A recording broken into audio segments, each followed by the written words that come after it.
Surprisingly, over 90% of viewers haven't subscribed yet. If you're enjoying the content, hit that subscribe button. It motivates us to keep creating and helps us never miss an upload, I learned a long time ago that storms don't always arrive with thunder. Sometimes they slip in like a draft under a door, cooling a room you thought was warm, and by the time you notice, the tea is cold and you can't remember when it happened. That's how my marriage dimmed. Not a dramatic shatter, just a steady unthreading of the life we said would hold. When we met, Ava could lift a room with a story about nothing. She had a knack for making errands feel like adventures and turning burnt toast into a running joke. I was building a small design firm then, drawing plans at night and visiting job sites at sunrise. She worked in marketing and brought home bright mock-ups and office gossip I pretended not to enjoy. When I asked her to marry me, my mother hugged us both and cried into dish towels for a week. We signed the prenup without a fight. It was standard in my family, my mother's careful way of guarding the company my grandfather built with cracked hands and promissory notes. I told Ava it wasn't romance, just prudence. She said, "Of course," and kissed the pen before she signed. We put it in a safe and never talked about it again. Years passed. The business grew. We bought a house with a crooked oak and a porch that collected evening light. We chose paint together, argued about lampshades like they were philosophy, and fell asleep mid-sentence on Sundays. Then the draft started, not a gust, just a shift in temperature, little things first. Phone face down during dinner, new passwords on accounts we used to share, perfume at 10 p.m. and a second shower at midnight. "Deadlines," she said, offering a smile weighted with hurry. "The new boss pushes. He wants everything yesterday." I believed in effort more than suspicion, so I tried harder. I made coffee before she woke up, packed her lunch the way she liked with the tangerines peeled in spirals.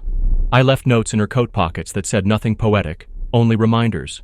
Drive safe, call if you're late, appraise the contractor at 2. She returned them unread. Forgotten until laundry day, ink bled into shirt linings. I told myself she was tired. I told myself I'd been busy too. I told myself the draft would pass. Then the first lie arrived. Not a plain one. A little curved thing, polished and polite. She said she had a weekend retreat in the mountains, a strategy session with the senior team. She packed quickly, left a scarf I had given her at Christmas folded on the bed, and kissed my cheek with lips that felt like someone rehearsing affection. That night, I opened the mail and found an envelope with our airline miles summary. I never check those statements. I file them and forget. This time a number pinged. 2 tickets booked weeks earlier, neither in my name, neither to a place with mountains. I sat at the kitchen table until the refrigerator motor clicked off, leaving the house so quiet I could hear the leaves outside slide against one another. She came back flushed and playful, smelling like new shampoo and hotel soap. I asked how the retreat had gone. She told me about a breakout session on brand pillars and an icebreaker involving sticky notes. The story was elaborate, the kind people build when they need scaffolding. I nodded, cleaned the grill, and let the wind through my ribs. You can love someone and still decide to verify the truth. It doesn't mean you hope for betrayal. It means you honor your sanity.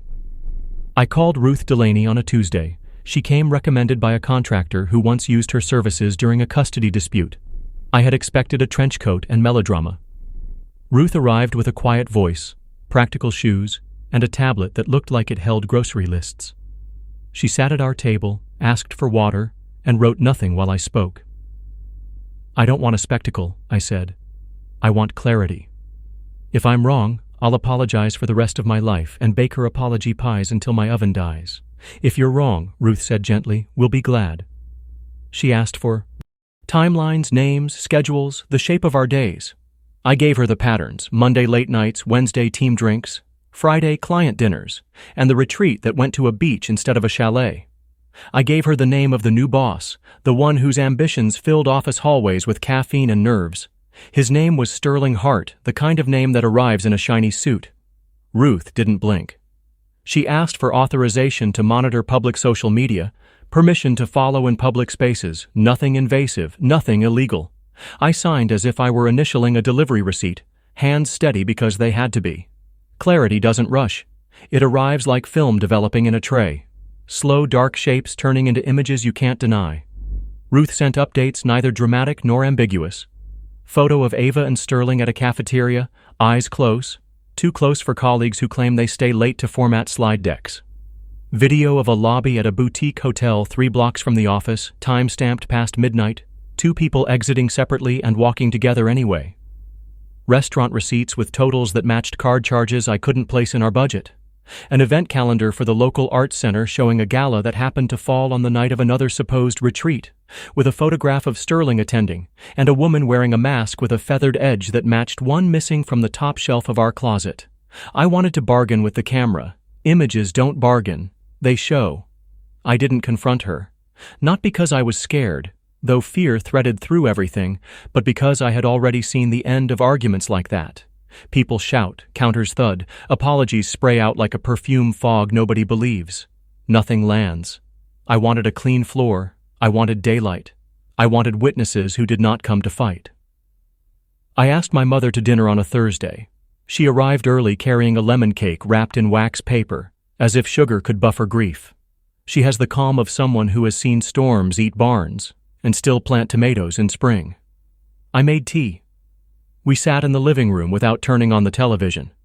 I told her every piece of the puzzle in a voice that surprised me by not breaking. She didn't gasp or call anyone names. She listened until I finished and then asked one question. How do you want this to end? Quietly, I said, with the truth set down where it can't be knocked off the table. Then we'll set a table, she said. Ruth came by an hour later, hair pinned, documents arranged in a neat stack inside a simple folder. She wore that same expression she had during our first meeting. Steady, neither pleased nor triumphant, just ready. We reviewed the dates, the photos, the reports. We cross-referenced charges against bank statements and highlighted items that met the prenup's definitions. Misuse of marital funds for a third party, grounds for immediate separation, waiver of any spousal support upon verified infidelity, confirmation that separate property remained separate without contest.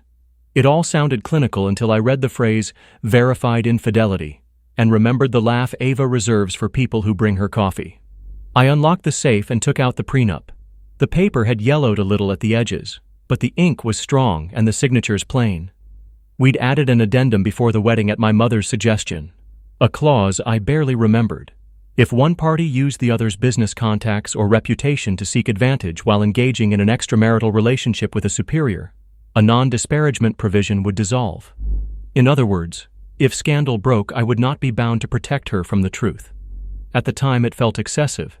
Now it felt like a seatbelt. You're glad you buckled even on a calm day. We set the table. Not figuratively. Literally. I laid placemats, water glasses, and cloth napkins the way I do when I need order. My mother placed the lemon cake on a side plate because sweetness helps even when it cannot cure. Ruth positioned her folder in front of the chair where Ava sits for dinner, a courtesy and a line. We didn't dim the lights, we didn't rehearse speeches. We waited. The garage door rumbled. Keys jingled against wood. Her steps crossed the hallway quick and light. She looked the same as she always does on workdays. Sharp dress, a scent like flowers pressed in books. Lipstick she reapplies in the car at red lights. She smiled as she walked in, the smile people use to reset a room. It softened when she saw my mother. Then it faltered when she saw Ruth. Her gaze flicked to the folder and back to me. "What's this?" she asked, setting her bag down with careful fingers. "Dinner," I said and pulled out her chair. My voice didn't rise. Ruth nodded. My mother inhaled as if steadying herself to knead bread. Ava didn't sit immediately. She stared at the folder as if it growled. Then she eased into the chair, smoothed her skirt, and folded her hands. "Should I guess?" she said.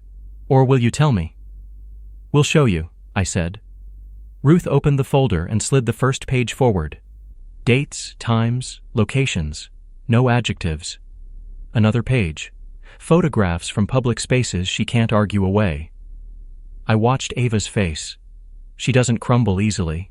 She doesn't cry when she can pivot. She didn't cry now. She scanned, eyes moving quickly, calculating escape routes. "This is a violation of," she started. "Of trust," I said. "The photos are legal. Public places. Public events." She moved to indignation, as predictable as sunrise. "You hired a spy? To follow me? That's deranged, Aaron." I would have accepted deranged months ago when panic woke me at 3. Now I felt only clean lines. I hired a professional to confirm facts I could not confirm on my own. She flipped to another page and stilled. The hotel lobby weights the air differently than a coffee shop. She stared at a still image where she looked happy in a way I hadn't seen at our table in a long time. Happiness is a mirror. Sometimes it reflects what you'd rather not see. Do you have audio? She asked, a little laugh sharpening the end of the question. Let me guess. You've got tapes, too. Ruth answered before I could. No recordings, public photographs, receipts you can verify with your own bank, that's all. My mother lifted the teapot. Tea? She asked Ava, polite as Sunday. You could mistake it for hospitality. It was mercy. Ava didn't move. Her tongue appeared briefly to wet lips now dry. She set both palms flat against the table, a pose she uses in meetings when she intends to take control. Aaron, we can talk about anything. We can fix anything. Don't do this with an audience. She gestured toward my mother and Ruth as if they were extras who had wandered into her frame. We are not yelling, I said. We are not breaking plates. We are reading. And then what? She said, voice cracking for the first time. You want me to grovel? Is that attractive now, begging? I want you to understand what happens next, I said. I removed the prenup from its envelope and set it on the placemat between her hands. The paper made a small sound. It sounded like beginnings and endings if you were listening for them. I slid over a second document, a summary Ruth had prepared with kindness, not triumph. Bullet points on good paper. Immediate separation date effective tonight. Spousal support provision voided per Article 7B. Confirmation that the house remains mine as a premarital asset titled in trust. A schedule for her to collect personal belongings over the next 72 hours with Ruth present to inventory. A ledger listing charges that fell into marital funds spent on third party with an agreed repayment plan. A note explaining that her employer's code of conduct prohibited relationships between supervisors and direct reports, and that if HR asked me questions, I would tell only the truth. Ava read in silence. It took longer than I thought it would. When she finished, she leaned back and aimed a look at my mother like a thrown stone. You always hated me. My mother took a slow sip of tea and placed the cup saucer side with care. No, dear, she said evenly. I hoped for you. Hating would have been easier. Ava turned to me. The mask, the practiced big city poise, the laugh that works on rooms, slipped. For a heartbeat, I saw the woman who used to dance barefoot in the kitchen while pasta boiled. Then Steele returned. This is insane. We can separate like adults. Why bring a detective? Why bring my mother? I didn't, I said. I called mine. Ruth remained a silent metronome. Pages, pens, steady breath. My mother glanced at the clock and then at me, a reminder that every minute counts because clarity fades if you let it. Ava tried a new route. Sterling's leaving the company soon, she said quickly, as if stating it could bend reality. I was confused. It's just a fling, nothing that matters. Things that are small don't need this many lies, I said. She laughed once, harsh. Listen to you. You're not a saint. You worked late for years. You missed anniversaries. You chose your mother's business over me every time. Sometimes, I said, I chose the people who would still be standing here if my life burned down. It turns out I was correct. She went still, then pointed to the line about the house. You'll throw me out? We will help you pack, my mother said. You will sleep at your sister's. You will be treated kindly, but you will not wake up here again. She searched my face for some path back to what she knew. What if I refused to sign? You don't need to sign the prenup, I said softly. You already did. Her eyes flashed, and for the first time anger surfaced cleanly, not as theater, but as heat. You smug, we will not call each other names, my mother said, the way she used to separate my cousins during summer squabbles. The room steadied. Ava looked at Ruth. You enjoy this? Breaking families? Ruth met her gaze without flinching. I document. Families break themselves. My phone buzzed on the counter. I ignored it. The only timeline that mattered was the one on the table. Ava's shoulders finally dropped, fight draining out like someone had pulled a plug. She pushed the papers away and stared at the wood grain as if it could hold her up. "So that's it," she said. "No yelling, no plates, just procedure. Just the truth," I said, "and consequences that don't need to raise their voices." She wiped a fingertip under one eye and looked almost surprised to find it was dry. "Do I get anything I didn't bring into the marriage?" "Your car," I said. "Your retirement account. Your clothes, your books, the gifts your friends gave you. The dog if you want him, though he sleeps by the porch door every night waiting for me to come home. If you insist, I won't fight you. I will not fight over a living creature." She breathed a laugh that wasn't amusement. "You always did have a way of making me look at myself." "I never tried," I said. "I kept a mirror by the door. You walked past it."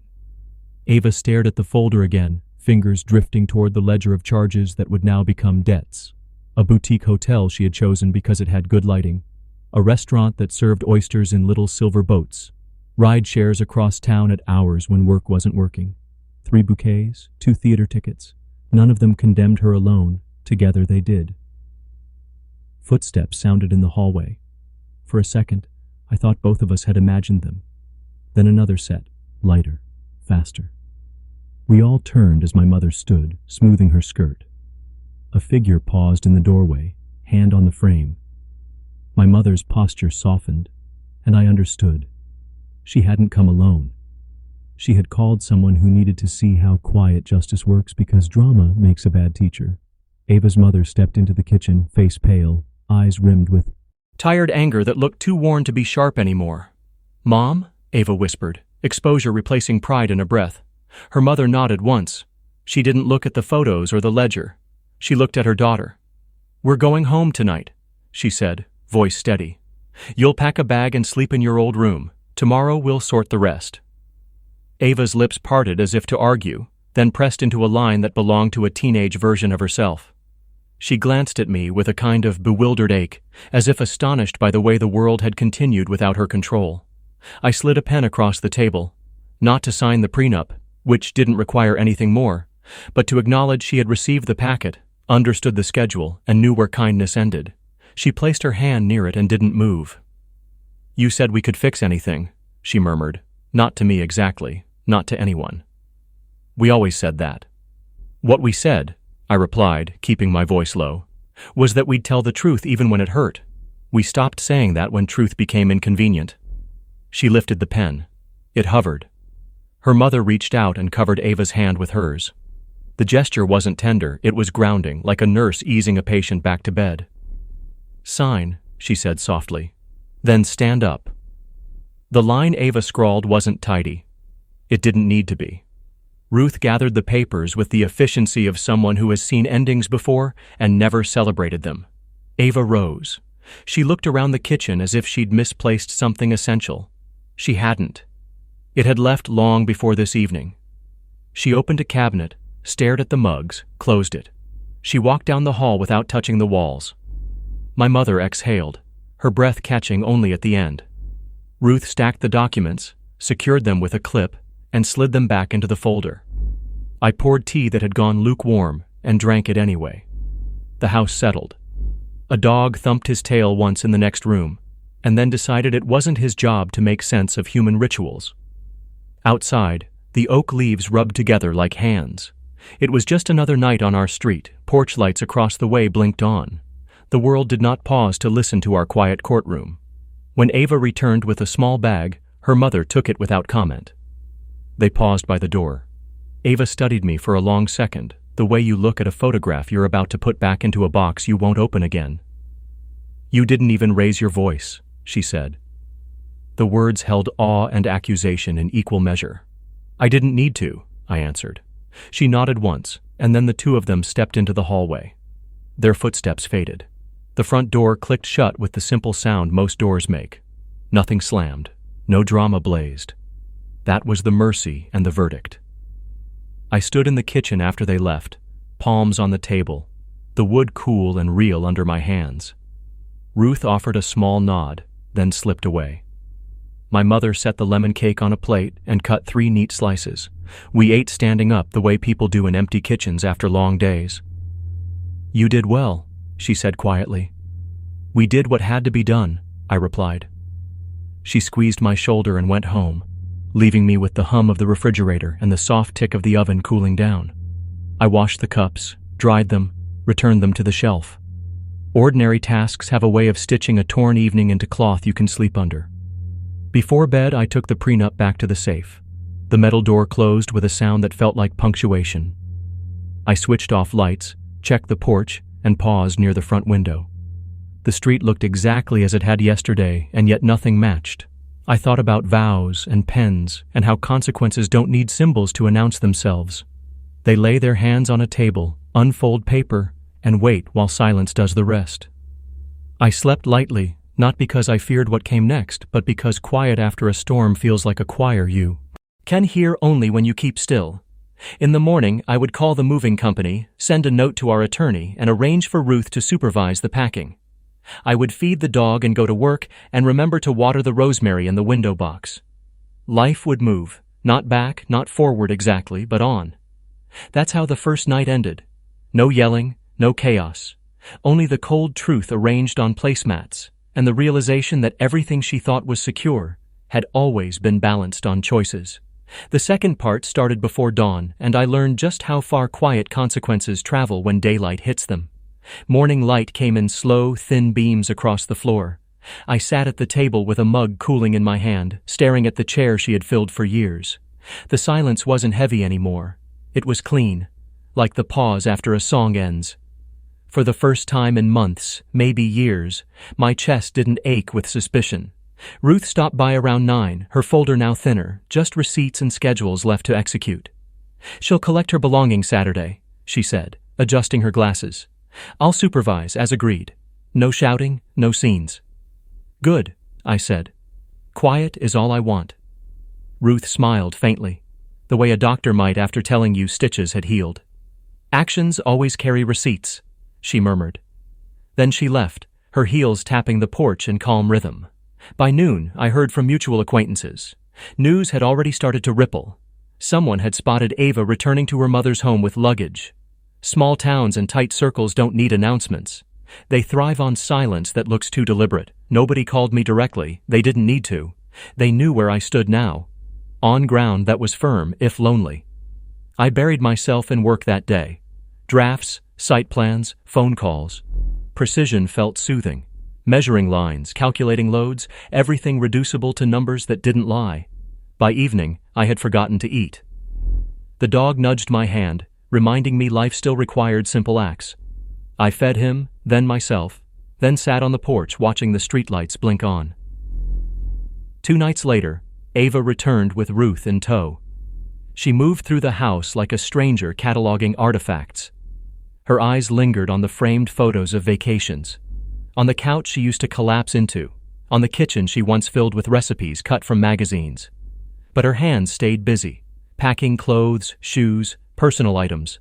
Ruth marked everything down, her pen scratching steadily. When Ava reached the bookshelf, she paused. She ran her fingers across the spines of novels she had once begged me to read aloud. "Can I take these?" she asked quietly. "They were gifts from me," I said evenly. "They stay." She nodded. No fight left.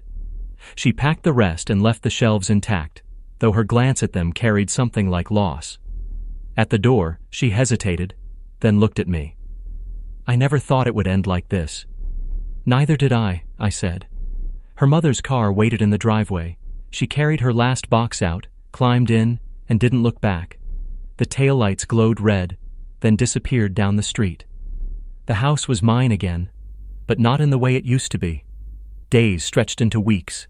Papers filed, lawyers confirmed, signatures dotted and initialed. The prenup did its work like a machine built for storms. Property lines stayed clear. Accounts divided. Obligations dissolved. No long courtroom battles, no mudslinging. Just cold ink and dates stamped. I thought she might fight harder, but she didn't. Maybe she couldn't. Sterling, the boss she had risked everything for, resigned quietly, rumors buzzing about HR complaints and inappropriate conduct. He left the company and disappeared from the gossip lines. Without him, her career wobbled. Word spread quickly that she'd been demoted, then placed on leave. I didn't gloat, I simply noted it the way you note a tree bending under its own weight. Meanwhile, life for me reshaped itself. My mother visited often, bringing casseroles she claimed were too much for one person, so help me finish them. The dog stopped waiting by the porch door at night and settled at my bedside again. The house breathed differently. Less perfume, more open windows. One Saturday, Lily came over. She sat across from me at the kitchen table, the same one where Ava had faced her truth. My daughter's eyes were sharp, but soft with concern. "You okay, Dad?" she asked. I hesitated, then nodded. "I'm better than I thought I'd be." "She called me," Lily said after a pause. I looked up. "What did she say?" "That she made mistakes, that she wanted me to forgive her, that she still loves me." I stayed quiet. It wasn't my place to guide that decision. Lily sipped her tea. "I told her forgiveness is between her and her own reflection. I don't owe her reconciliation just because she's blood." My chest ached with both pride and sorrow. "You didn't deserve any of this," I said. She reached across the table and squeezed my hand. "Neither did you." We didn't talk about Ava again that night. We ordered pizza, watched an old movie, and laughed in the easy way people laugh when the hardest part has already passed. Months slid by, seasons turned the oak leaves gold, then bare, then green again. I worked, traveled for projects, fixed things around the house.